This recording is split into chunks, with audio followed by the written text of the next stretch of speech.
thanks for tuning in. If this is your first time watching any of my videos, I am Sweet Tea and I talk about travel, how to upgrade travel, how to have luxury travel without spending extra money, and by using credit card points and miles and cash back in order to elevate your travel. Today's video is a video that I'm excited to do because it's been a while since I've traveled internationally with coronavirus and everything, but I am going to be traveling internationally pretty soon, and I'm going to just kind of go through the cards that I use, the credit cards and debit cards that I use while I travel internationally. My international strategy is a little bit different than my domestic strategy, but with both, I am trying to optimize the points and miles that I'm collecting in order to further my travel in the future, or depending on what I'm doing in that voyage that I'm going on. Basically, my domestic plan, and I've gone over which credit cards I use, but my domestic plan is kind of using a combination of mostly American Express cards, the American Express Platinum, the Delta Platinum American Express, the Hilton Aspire American Express, and then the Citi Double Cashback card. When I go internationally, that kind of flips a little bit.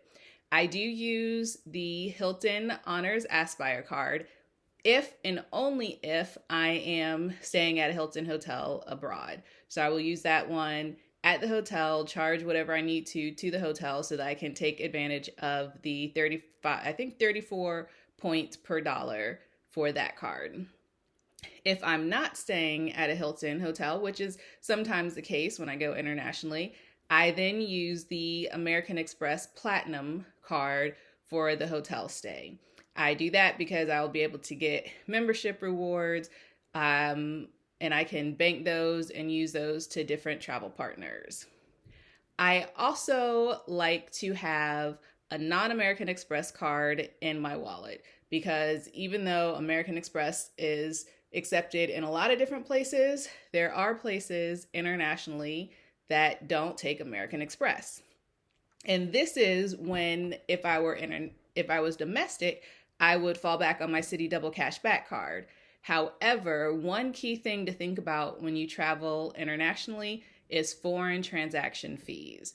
Those can completely make or break your vacation. American Express does not charge foreign transaction fees, which is good. So that's why I kind of use that one. But as I said, American Express isn't always taken everywhere. So my backup is actually the Capital One Venture credit card. I've done a video about this card. This was my very first travel card, or like travel rewards card. It was kind of my foray into all of this, and it will definitely have a unique place in my heart. And that's why I kind of fall back on that one. My Citi Double Cashback card is not going to be useful because it charges a 3% foreign transaction fee, which is, I think, just crazy. So for every $100 that I would spend on that card internationally, I'm paying a $3 fee. And this varies. Other cards do have foreign transaction fees and they vary, but I think the Citi Double Cashback is just, it doesn't make sense to use internationally with a 3% foreign transaction fee. So again, that's why I go to the Capital One Venture credit card. I did have the Capital One Venture One credit card, which is a little bit different than the Venture. So the Venture One has a $95 annual fee, and the Capital One Venture does not have an annual fee. And so I had the Venture One, but I downgraded back to the no annual fee card because I just was not taking advantage of all of the other aspects of the card that would offset the annual fee.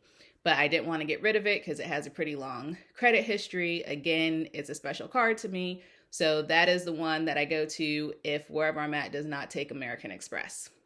Connected to that card is my Capital One 360 debit card. I always like to bring a debit card with me when I travel internationally because I can just go to the ATM, use that card, and take out money in that currency. I don't have to do any kind of currency exchange before I go or go to a little currency exchange booth. Most ATMs, at least in every country that I've been to, I've been able to use an ATM with my American bank card, my Capital One 360 debit card, and use that to withdraw money. I don't use Capital One as one of my main banking accounts. And so I have to be cognizant before I travel to make sure I transfer money from my main banking account to the Capital One 360 account. So when I go to the ATM, there's money to pull out there. And I always transfer more than I think I'm going to need because it's not an instant transfer and I don't want to be caught abroad needing to get money out the ATM and then having to wait 3 to 5 business days for my money to transfer. So before I leave, I will transfer probably 3 times what I think I'm going to spend in there because you never know what's going to happen. And as soon as I land, there are usually ATMs in the airport. So I'll go in and just grab some cash. It really varies on how much I grab then, enough if I have to pay a cab or if I think I just need money to spend, I will grab enough then. And then as I'm going throughout the country, I will make stops at ATMs and pull out however much more cash I need. I know everyone doesn't really talk about using debit cards with travel, but I do think it is an important thing to have in your arsenal. Again, it's not my main checking account, so I'm not as worried about if I lose the debit card overseas or if it's stolen or whatever.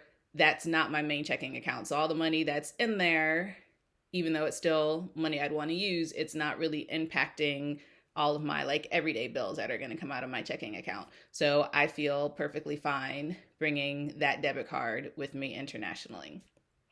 So that is my basic international card spending plan. Again, it's the Hilton Honors Aspire only if I'm staying at a Hilton hotel, the American Express Platinum card to kind of take care of all those other expenses that you have when you travel, and then the Capital One Venture for places where American Express is not taken, and finally the Capital One 360 debit card, which will allow me to get cash internationally. Again, Capital One debit card does not have a foreign transaction fee as well. And, that's basically how I approach international spending. If you have any questions, comment below. If you have a different plan for how you structure using credit cards and stuff while you're traveling abroad, let me know. I'd love to hear someone else's ideas and opinions because I'm not wedded to mine. It's been working for me. But if you have something that you think will work better, I am all ears. If you have not subscribed, please make sure you subscribe. And as always, thanks for watching. Bye.